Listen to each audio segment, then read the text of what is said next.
남도의 영산 무등산은 예나 지금이나 계절 따라 자연의 순리 속에서 아름다운 자태를 나타내며 무사람들의 마음을 넉넉하게 끌어안아주고 있는데, 여기 의연하게 살아 숨쉬고 있는 큰 한자리, 어느 누가 의지 없는 무등산은 참으로 공허할 거라고 했던가. 의제 화백년과 무등산, 평생을 그곳에서 자리하면서 참인간으로서 고귀하게 살다가 삶을 마치고 난 이 시간 또 그 자리에 묻혀 있으니 무등산과는 어쩔 수 없는 인연인가 보다. 의제 가신 지 20년, 그 시간이 결코 짧은 시간은 아니련만 그를 기리고 그의 숨결을 맡아보려는 사람들이 끊이지 않고 있으니 어인 일인가.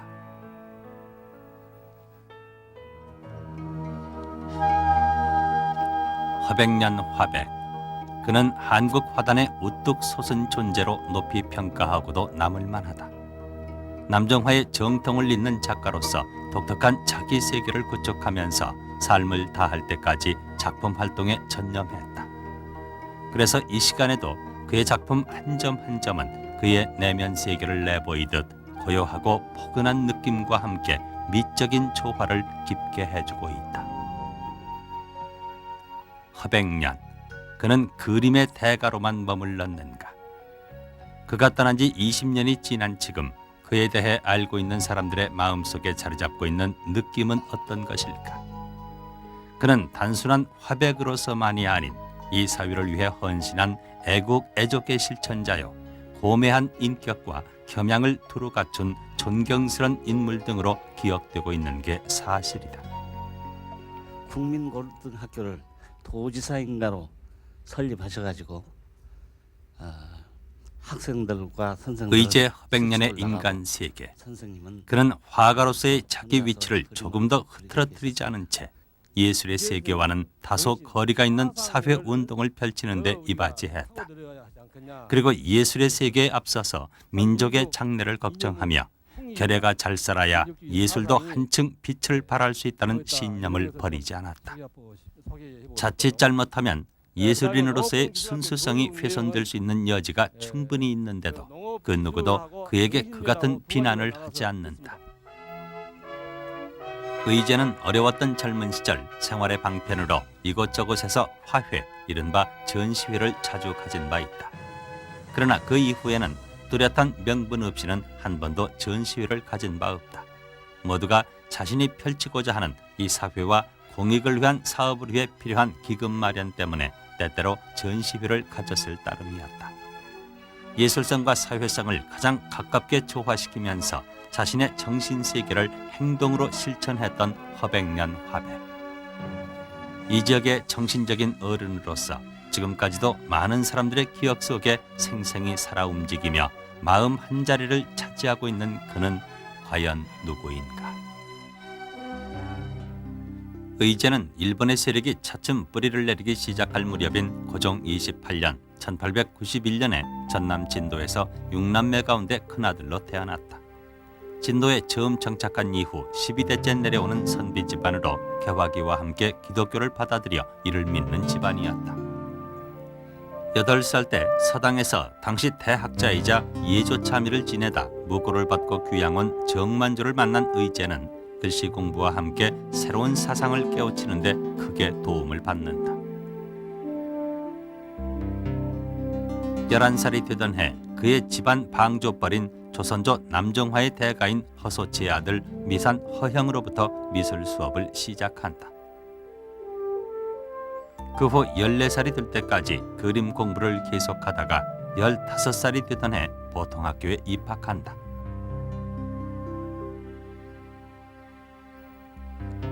평소 법률 공부를 구원했던 정만조가 귀향이 풀려 서울로 간 다음해인 1910년 20살이 됐을 때 서울로 올라가 기호학교에 입학했으나 그해에 한일 합병이 있어 나라를 잃은 슬픔 때문에 진도로 낙향하게 된다.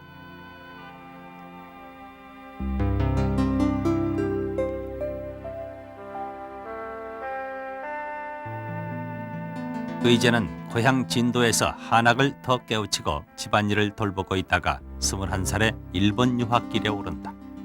신문 배달 등 어려움을 이겨가며 교토 법정대학에 입학하지만 그만두고 이듬해 도쿄로 자리를 옮겨 여기에서 인천 김성수 선생과 고화 송진우 선생을 만나 사귀게 된다.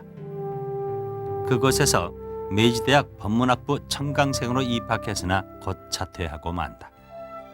이 무렵 그는 그림 공부에 대한 열의가 되살아나 당시 남종화의 대가였던 고무로 스이용을 만나 사사를 받은 후 일본 전역을 다니면서 작품 활동을 했고 또 전시회를 갖기도 했다. 그러나 1918년 부친의 위독 소식으로 일본 생활을 청산하고 귀국하게 된다. 1922년 31살이 됐을 때 조선미술전람회에 2점을 출품해 2점 다 1등 없는 최고상으로 입선하게 됨으로써 중앙화단에 진출하게 된다. 1924년 33살이 되던 해 늦장가를 들게 된다. 그는 매년 선전에 출품하면서 전국 규모로 이곳저곳에서 전시회를 열어 작가로서의 위치를 굳건히 하고 한국적인 정서를 바탕으로 해 정통 남화의 심오한 세계를 작품 속에 구현하기 위해 여러 면에서 힘을 쏟는다. 또한 원래 방랑벽이 심했던 바라 전국을 두루 섭렵하고 금강산과 북경 등을 돌아다니며 인간적인 안목을 넓히는 데 시간을 보내게 된다.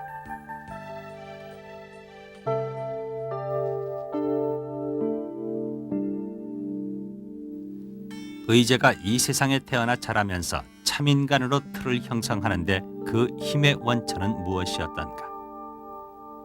그가 자라났던 진도는 예술의 섬이라고 일컬어지며 산세가 수려하고 온화한 날씨가 적합한 이상적인 자연 조건을 지니고 있고 조선시대 사색당쟁으로 인해 불운한 인재들이 유배당에 머물렀던 곳이어서 식견 높은 학자들이 시, 서, 화를 재현했던 곳이기도 하다.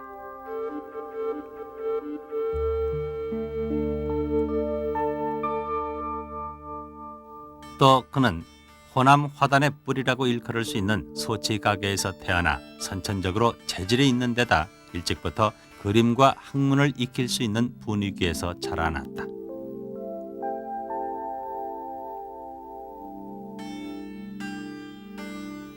그리고 비교적 개화된 집안에서 정만조라는 스승을 만나 정신적으로 깨우칠 수 있었음은 크게 다행한 일이었다.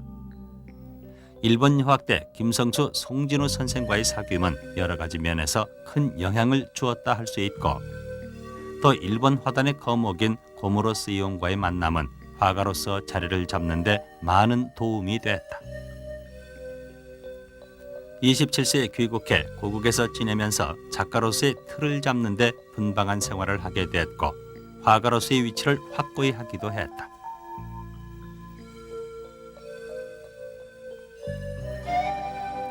광주에 자리 잡기까지 21년간 그는 오로지 그림과 함께 살면서 이를 위한 활동과 인간관계를 넓히고 또 그 분위기 속에서 발가는 데까지 돌아다녔다. 그러나 그런 가운데서 막상 가족을 돌보는 일은 소홀히 했다. 생각이 나면 가끔 진도에 있는 처자를 찾아보고 후루리 떠나오곤 했다.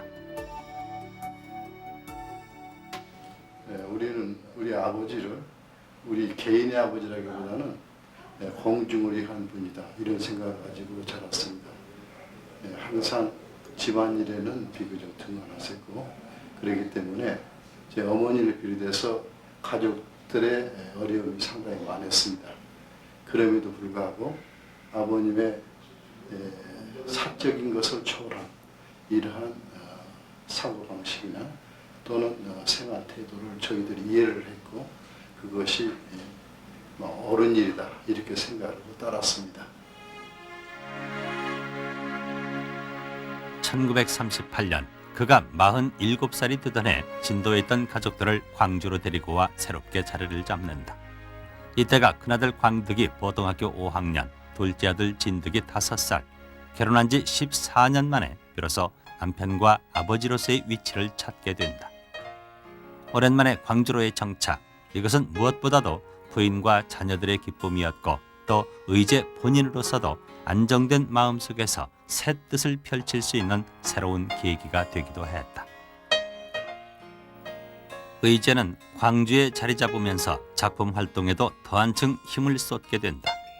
이때의 작품 성향은 밋밋하고 펑퍼짐한 호남 지방의 산세를 소재로 해 담담하게 먹을 구사하면서 독특한 분위기를 형성하게 된다.